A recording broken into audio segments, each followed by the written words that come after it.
Hello and welcome to the Superscript New Comic Minute for the week of Wednesday, April 5th. We have several new comics to talk to you about that we're very excited about. However, we pretty much only have Marvel and DC and a couple IDW titles to talk to you about because we are waiting on a UPS truck to arrive that contains the rest of today's comics. So they are going to be here. However, they are a bit delayed. But that will make no difference to you other than we're going to look like we just got done frantically unpacking a bunch of boxes if you show up at the store right when we open. Thorn, what Marvel, DC, and IDW books are you excited about? And Vault, sorry. And Scout. Yeah, you know what? It's most of the books. There's like an Image and Boom. That's what we don't have right now. So there's a bunch of number 2s this month that I'm really excited about. Obviously, I'm going to start with X-Men this week. We got Rogue and Gambit number 2. It's Rogue and Gambit on a fun solo adventure. This time they're fighting Black Panther. Look, Rogue's punching Black Panther in the face. That's fun.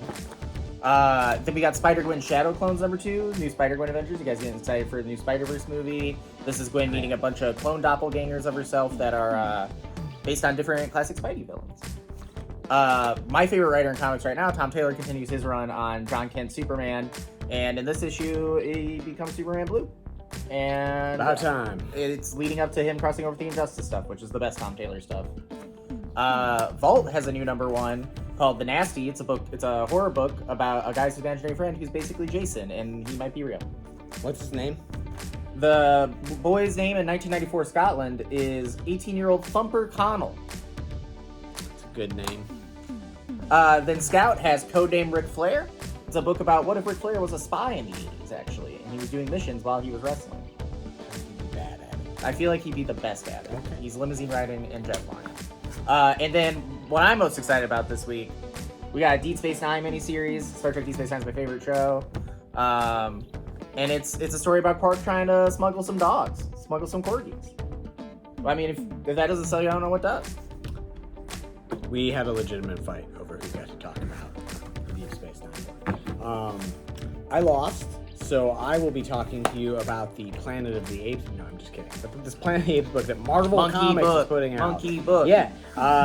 This is part of that Fox acquisition, right? This is like right along with the like Alien and Predator stuff they've been doing. I'm always surprised by how good Planet of the Apes stuff is. Yeah. Those last 3 Planet of the Apes movies are really good. I forget that all the Andy Serkis Planet of the Apes are kind of great. Yeah. And then like Gary Oldman is in one of them. Yeah, it's a goofy title for a thing. This guy can draw monkeys really good. True. I guess that's what you need. Good-looking monkeys in that book. Cosmic Ghost Rider, one of my favorite modern-day Marvel inventions.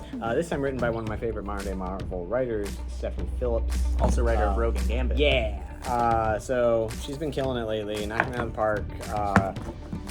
Her sense of humor, I think, is like perfect for Cosmic Ghost Rider, which is kind of like a absurdist character in some regards.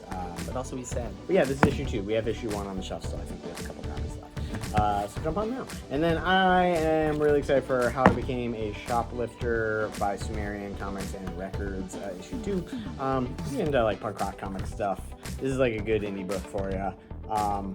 There's a weird demonic Cleveland Indians player killing one of the Mariners in here for some reason, but mainly this book is just it's about growing up a little different, and the first band, being into like weird nerd shit and stuff like that. Sorry. And finally, I have a bunch of trades that I am excited to talk about this week. The first issue of How I Became a Shoplifter is about a kid who can't get a date because his parents are drunk. Pretty good stuff. I am excited for The Sandman Universe, Nightmare Country, written by James Tynion. This is largely has to do with the Corinthian. The second volume of this is about to start in issues any day now. This comes with a free oversized print tucked in there, which is the reason for the shrink. So yeah, this is really cool. The print, I believe, is of Death. I think it might be this one on the back. It's Death holding a skull of the Corinthian. Yeah, it's pretty good. It's cool. Yeah, but this was really cool. I mean, I like watching the right people play around in the Sandman universe. Yeah, they've been pretty good at picking people who can match town. There might not be a writer person than James Tynion. James Tynion, and then I think G. Will Wilson. G. were Will probably Wilson the two was best really good too. to yeah. work in that world. And the Size for your Hellblazer comic is technically a Stanley universe book, That's also true, and it was really, really good. I am excited about a whole bunch of Batman that has come out in trade or hardcover. We've got the Doom That Came to Gotham. No, DC animated original movie, but it's got this Mike Mignola cover, and it's written by Mike Mignola, and it's beautiful, though it is not. The interior is not drawn by Mike Mignola. It is drawn by Richard Pace and Troy Nixey. Has a very like Tim Sale. Who did you compare it to? You compare it to kind of reminds me of Paul Pope. Paul on some Pope a little pages, bit, too. yeah. But It's really cool. It's like a pulpy Lovecraft Batman story. great looking book. God, I love when Mike Mignola draws Batman holding a gun. He looks cool. That he gun's always big. looks so weird. And then we have maybe the best mainline Batman run. I think since Snyder, personally. It may surpass it. I don't know. We'll see if he. I like that. Me too. But we'll see how many volumes this goes and if he sticks That's the true. landing. But I don't know. this is I the watched best Chip Batman Zdarsky. he's been in a so long. You should read this comic if you Do like. you like Tim Drake Robin? He's in there a lot too. Yeah. Do you like the Grant Morrison run on Batman? So does Chip Zdarsky.